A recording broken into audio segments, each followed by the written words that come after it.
Hey guys, welcome back to our Love Like That Bible study. We've been studying the last 2 weeks of being full of grace, and we've been talking about how that goes hand in hand in speaking truth. And this week we're going to study being bold, being truthful. We're going to make a little change. We're going to, instead of doing 2 sessions on each chapter, we're going to do 1.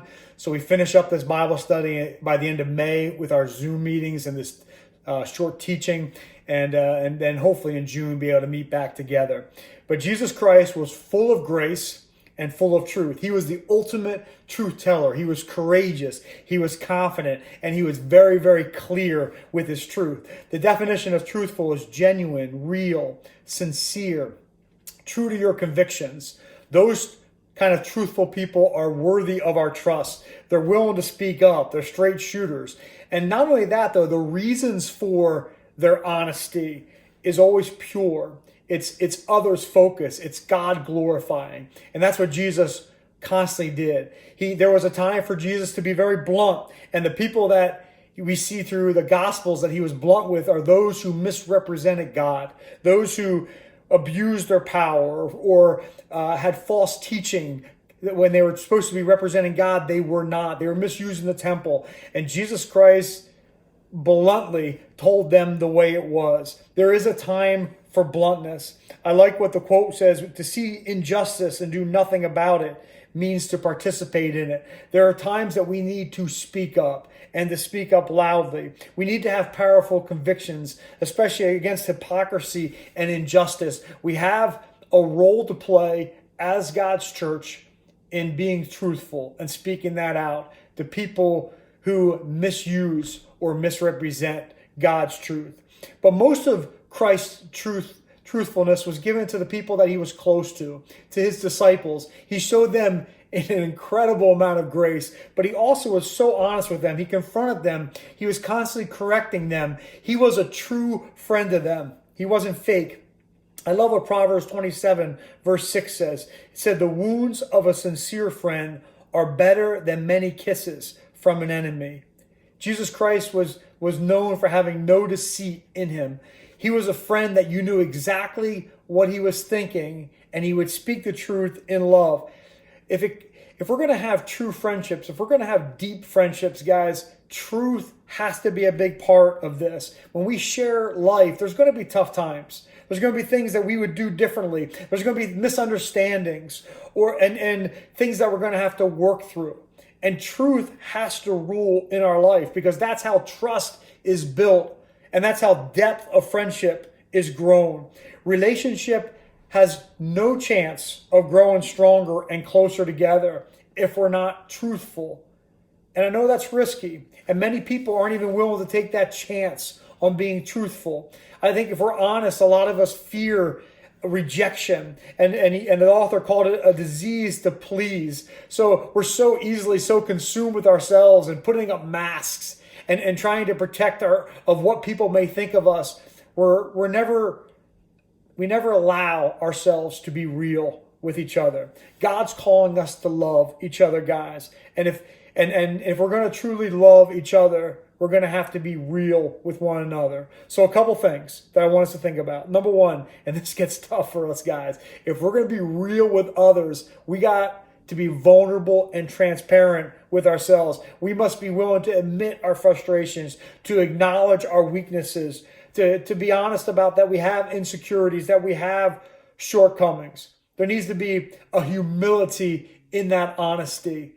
There's nothing worse than someone who spouts out truth but is proud.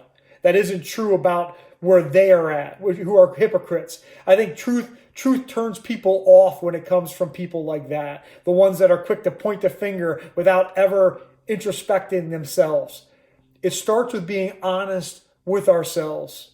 To be true about, you know what, I'm human and I got a lot of issues. And being willing to be honest about those things as we're speaking truth to others. So number 1, be vulnerable and be transparent. How willing are we about that? How willing are we then allowed for that we're allowing people to speak truth into our lives and our blind spots? We got to be real. But number 2, something that we have built our church upon, it's called the Matthew 18 principle. It's being willing to be honest when there's a fault or a sin that comes up between us and another person. Let me read Matthew 18, verses 15 to 17. It says this: if another believer sins against you, go privately and point out the offense. If the other person listens and confesses it, you have won that person back.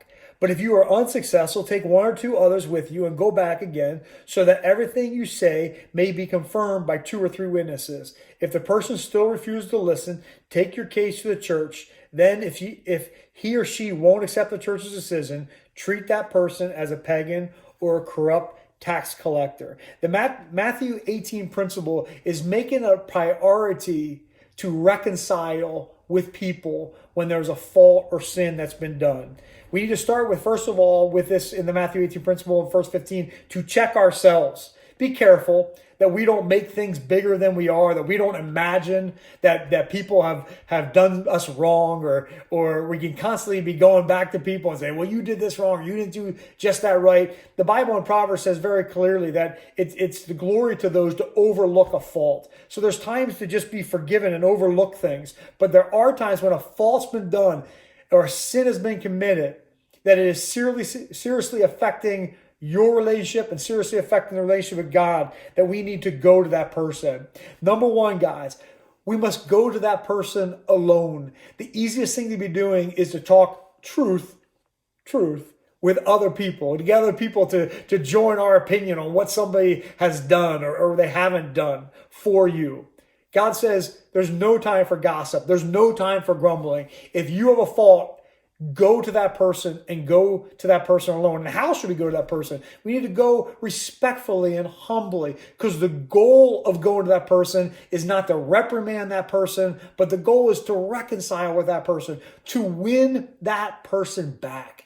That's what truth does when we just get things out in the open, when there isn't things that you got to read between the lines of people or things that are always being hidden underneath the rug. No. What you see is what you get. And this is how I feel. So I need to come to you in love, in respect. And I am only coming to you so that we have the opportunity to win that brother back or win that sister back.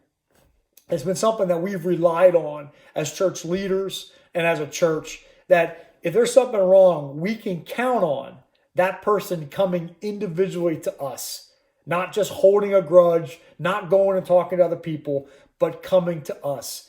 And that is God's protection. God's word is just full of so much wisdom. And when there's hurt, man, we're vulnerable for all sorts of things. And this protects us to know that I don't need to guess what you're thinking, or you don't need to guess what I'm thinking. If there is something that is wrong, we have the responsibility, and in fact, the command from God to go to that person and make things clear. Obviously, there's times then that it gets more complicated, and that person or whatever may not want to listen, and you need to bring 1 or 2 trusted people. And again, not to prove that somebody's wrong and someone's right, but to win back, to have a reconciliation. And sad to say, and some very few times that we've witnessed over the 35 years of our church, but it goes to the third step of Matthew 18, that no matter what you do, reconciliation isn't going to happen, or confession and repentance isn't going to happen. And that's when it goes before the church.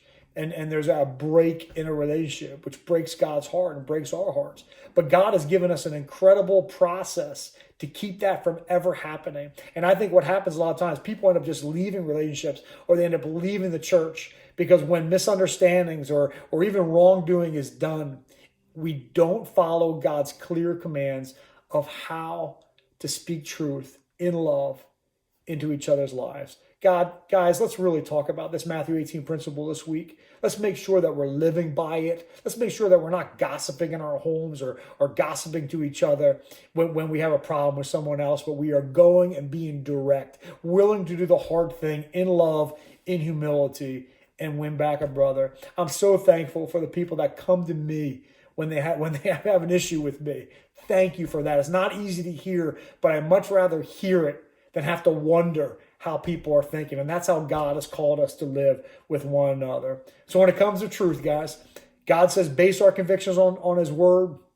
We base our definition of love on his word. It's not a feeling. It's a choice to care more about someone else than we care about ourselves.